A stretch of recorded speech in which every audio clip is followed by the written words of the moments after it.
രാവിലെ തന്നെ ഞാനും അമ്മയും കുഞ്ഞാൻ്റെയൊക്കെ റെഡി ആവാൻ വേണ്ടി പോയി. അമ്മ വേഗം റെഡി ആയിട്ട് വീട്ടിലേക്ക് പോയി, ഗസ്റ്റൊക്കെ വരുന്നതെന്ന് വെച്ചിട്ട് പിന്നെ റെഡിയായി ചിന്നുവിൻ്റെ നാട്ടിലെത്തി.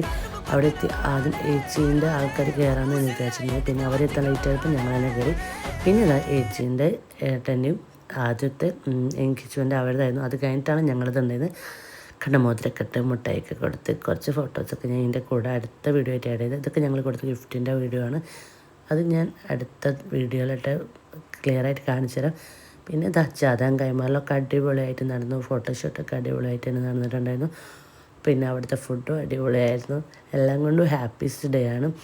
അപ്പം രണ്ടാൾക്കും നല്ലൊരു വിഷയം എല്ലാവരും ചെയ്യണം. അപ്പോൾ ഞങ്ങൾ ഫുഡ് കഴിക്കലൊക്കെ കഴിഞ്ഞ് ഒരു പാത്രം ഫുഡ് വീട്ടിലേക്ക് തന്നിട്ടുണ്ടായിരുന്നു. അപ്പോൾ ഇത്രയൊക്കെയുള്ള എൻഗേജ്മെൻ്റ് ഡേ. ഞാൻ ഇതിൻ്റെ ഫോട്ടോസൊക്കെ വേറെ വീഡിയോയിൽ പോസ്റ്റ് ചെയ്യാം. അപ്പം എന്തായാലും എല്ലാവർക്കും ബായ്.